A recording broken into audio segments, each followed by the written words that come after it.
is such a different tone. It has a unique take on the divorce romantic comedy film, and yet, still somewhat, it has the successful formula on how these films usually go and work. Um, how much of that was your pre-production and putting that together forethought, and how much of it was when the actors started to breathe life into it, and did it change any in that impact? I think while Hoos was writing the screenplay, because I was, he would send me pages at a time and dozens of drafts later, we were always talking about that. We didn't want to do a standard romantic comedy. Right. And we wanted to feel real. We wanted did not want it to feel predictable.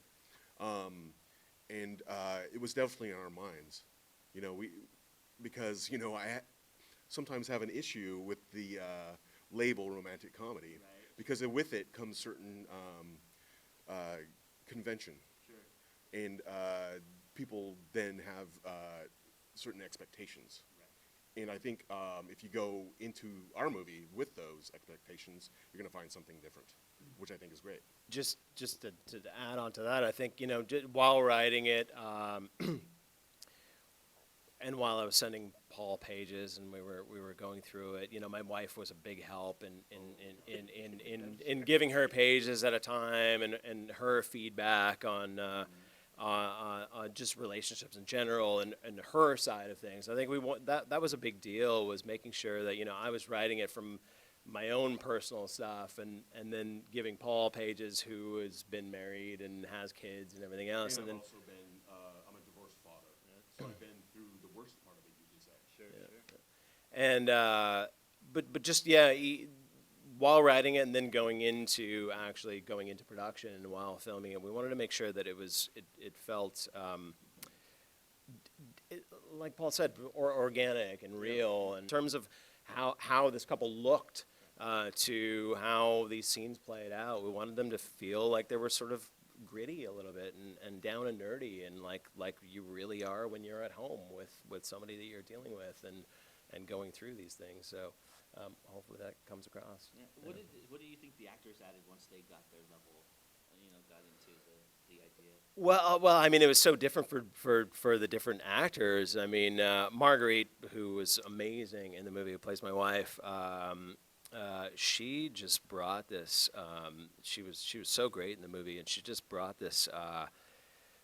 Just that deep down sort of emotionality to this character that was very, again, just really relatable, I think, to people who were. I mean, Marguerite's, she's an amazing looking woman, but she brought this this relatable reality and organic feel to the relationship. And Peter Fonda obviously was. He brought his own wacky sort of character to this thing, and it was great. And then Hamish, of course, brought the comedy. Right? It was he was so good in this role, but these actors brought their own thing to it, and that it was great. Yeah, I can add a little bit. Yeah, like actors like Marguerite. I mean, they're just so good and professional, and they really care about what they do. Right. Sure. And that's the case for every single actor that worked on this thing. It's that they're amazing. They really work hard. They study, and when you're ready to go, they bring it. There are conversations like with any film where a director has with his or her cast. It's talking about stuff beforehand, but what I like to see, as we start rolling, is I don't want to ruin what they may contribute by saying too much off the top. Right. You want to see what they bring, especially in the moment when they're finally there on set, with the lights and cameras going, and it's ready to go, and then you can make adjustments afterwards. Like, okay, maybe this isn't working so much, right? Let's maybe try this. And I mean, we talked about when I saw you on the red carpet. You guys are Are you also a native of Northern California? I wouldn't call me a native, but I've lived in Northern California for a long time. One of the things about filmmaking here is, like, I've made a number of features, and the community outside of the film crew has always been a big part of it. And I can honestly say that we would not never been able to make any film without their help. And it's that commitment and that love is what keeps us in the Bay Area making films. Oh, nice. Locals, I love Oh it. yeah. We shot our film was in the shot. North Bay in Santa Rosa in Sonoma County. I was actually born and raised in Silicon Valley, Santa Clara actually. How much did familiarity help you guys? Did it help you shape this film in terms of the processes, and it did allow for a certain freedom that you might not have anywhere else because you know the area so well? Yeah, I mean, so I speaking of Northern California, I went to junior high school and high school in Santa Rosa, California, which is where we shot the film, is where I live now, and in many ways, Paul's right. It was really kind of a love letter to Northern California, but really more so Santa Rosa, and that was so much a part of the movie. When we were writing it, we sort of knew where we were going to be filming, and we knew the locations, which happened to be in Santa Rosa and many parts of Northern California, and so it was a big part of it, and I think going through the process of sending Paul pages and working on these different scenes that we were going to be filming, making sure that we shot Northern California, whether it was grapevines or whether it was the rivers or just those elements of Northern California that are so special and so unique to that area, was the bridge, yeah, absolutely, which was such a big deal to the film and at the heart of the movie. Even though it's just about this couple and it could have been shot anywhere, and the relatability factor to it, I think just being in Northern California was a big part of the movie. Yeah. Absolutely. I just want to add, and I think part of what you feel when you watch the film, Joe, about these characters and the story itself, comes from that kind of Northern California feel and the people who live here, and just the areas. I mean, it varies as you go from city to city, obviously. But that area has a vibe, and the people there have a vibe, and I think that's what it's hard to describe, right, but you feel it when you watch the film, I think, and people were feeling that when they were reading Hoose's screenplay, because so often I got from people that they're like, you know what, I know people like this. Yeah, because I mean, there are certain things in here I think would have probably thrown you for a loop, like the treehouse natty and stuff like that. If you didn't have that would probably change the dynamic. We already had access to those things, and so Hoose wrote them into the script. It was as simple as that. Like we didn't, think of that. We need a tree. Like, what do we have access to? As an independent filmmaker, you try to do that a lot. What do you cherish about being an indie filmmaker or being in indie film? That's a great question. I think for me, I mean, I could go on about this for hours, but I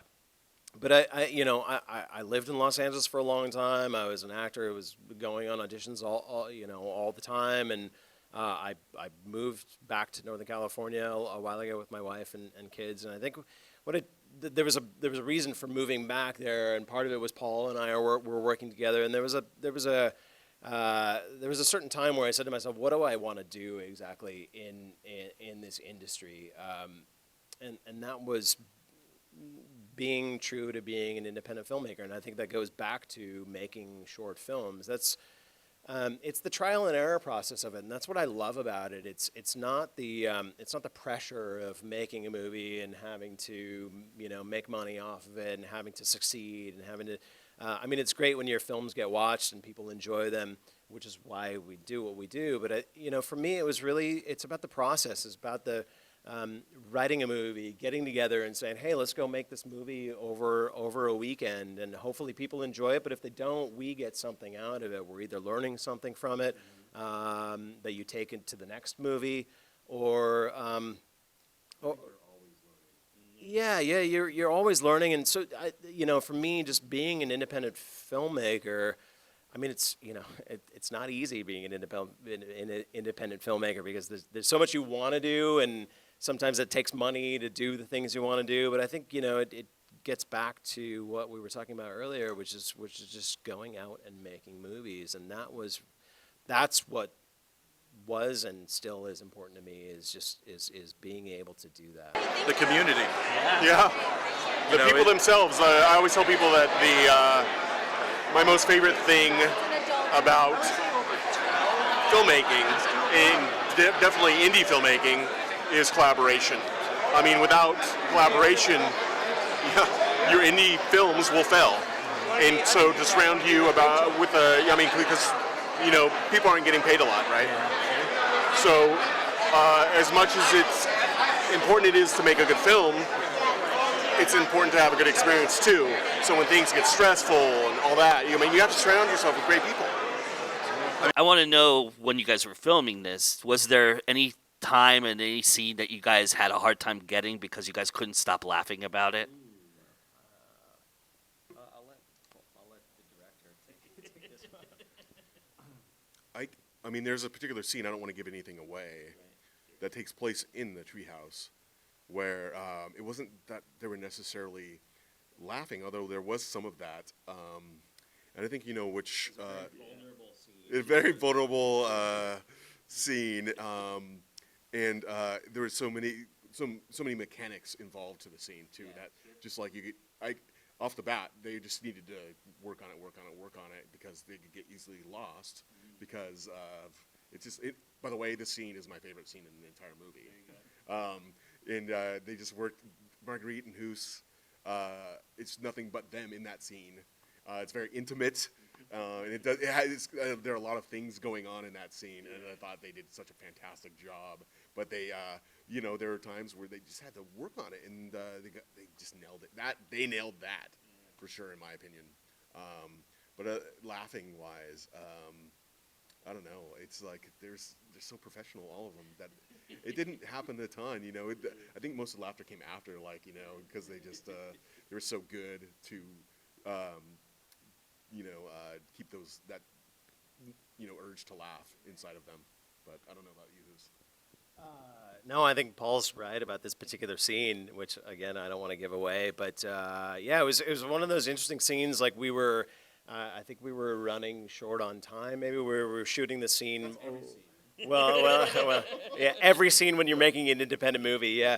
But we were shooting this particular scene. I think we were trying to get this particular scene done before we had to go to lunch, and because of the mechanics of the scene, there were so many things that we needed to be doing in the scene physically, with a lot of dialogue as well, and I wouldn't say we were having trouble with it necessarily, but it was complex. It was very complex. There was a lot going on, and And again, a very, very vulnerable scene for the two of us that were in that scene, and there was a lot happening, and we were filming in a very tight space. it covers a range of emotions. And it covers. It's a turning point, I believe, in the film. It's a turning point. It covers a range of emotions, like Paul said, and we broke for lunch, and Marguerite and I stayed back and continued to work on the scene while everyone was at lunch.